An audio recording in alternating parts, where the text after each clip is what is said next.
Tormented non-stop, the student roommate's killer, his life behind bars revealed. How the other inmates are heaping abuse at him around the clock. They have started to torment him through the vent systems. And exclusive, the 6'6" hero who plopped the out-of-control passenger back into his seat like a little boy. He's built like a linebacker and put the alleged drunk in his place. And another good Samaritan. He rescued a woman from a sinking car by bashing in the window. Then, assault by sandwich.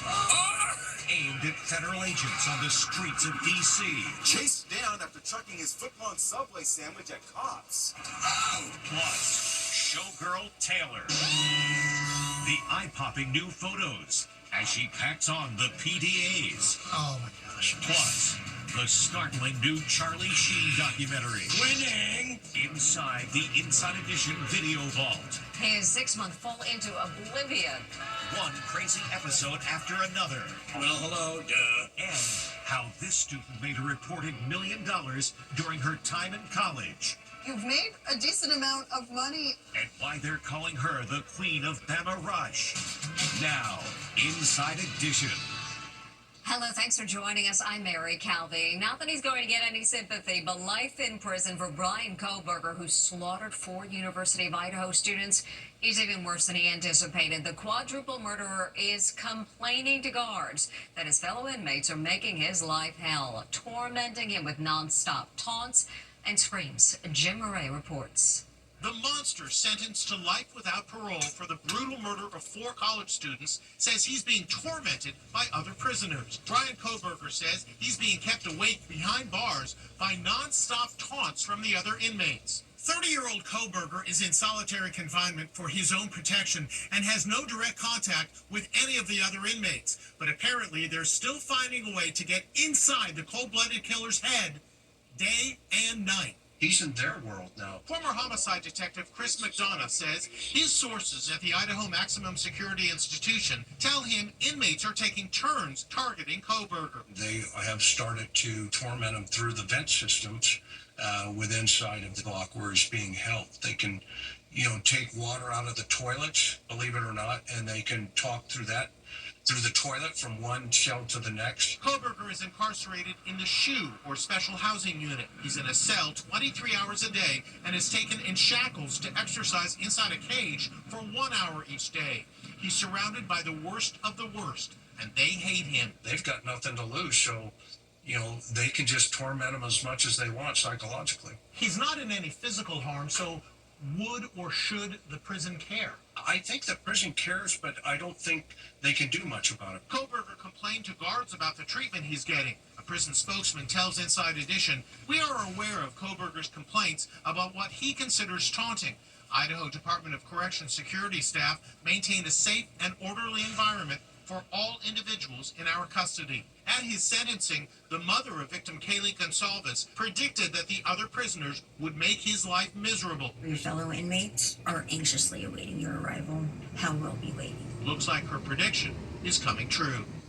If there's a commotion on your flight, you definitely want this guy on board. When a man became unruly, a 6'6" passenger literally picked him up and put him back in his seat. Now his fellow passengers have dubbed him the linebacker in 17C. He spoke with Megan Alexander. This knucklehead caused major chaos in a cross-country flight, but ended up literally being put in his place. The passenger allegedly refused to sit down and threatened the flight attendant with his skateboard. Witnesses say he also hurled racial slurs. Well, maybe the dude didn't count on this happening. A passenger the size of a linebacker has had enough.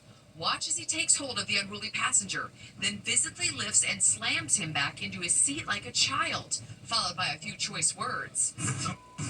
38-year-old Ray Riley is the hero who intervened. He's a security guard at a Los Angeles school. He's 6'6" and weighs 330 pounds. And yes, he's a former high school football player. I told myself this is going to escalate, and I'm going to have to do something, especially with my son being literally on the aisle right next to all this is happening. The Breeze airline flight originated in Norfolk, Virginia, and was headed to Los Angeles when the mayhem unfolded. The pilot alerted air traffic control. There's information that he struck a flight attendant. There is injuries. Even after being put in his place and restrained in his seat by the crew, the passenger, identified as David Leroy Carter Jr., slipped out of the plastic handcuffs. The passenger is free and is using what they were trying to restrain him with as a weapon. And I'm like, oh. Like, I might have to really hold him down for the duration of this diverted flight. The plane made an emergency landing in Grand Junction, Colorado. That's when officers boarded. You can see glimpses of the skateboard. Drop the skateboard. He's handcuffed to the delight of the passengers. Now another humble hero, a man who saved a woman whose car was trapped in floodwaters, smashing open her window as time was running out. An SUV is going under as a Good Samaritan slams the window with a large chunk of metal to free the driver trapped inside. It happened in Chattanooga, Tennessee during an epic flash flood. With the window now shattered, the hero reaches his arm inside, grabbing the hand of the terrified motorist. With her arm around his shoulder, he pulls the woman through the broken window and swims to higher ground. Here's the hero today, electrician Troy Plemons. After I got to the water, I guess a little bit of panic started kicking in. I was like, dang, the water's getting high. It's about up to her neck. And I broke her back window. I told her to watch out. And then when I did, we were able to pull her out. I didn't even know if I could break the window, but I was going to try. I think I was there to help that lady. Great job.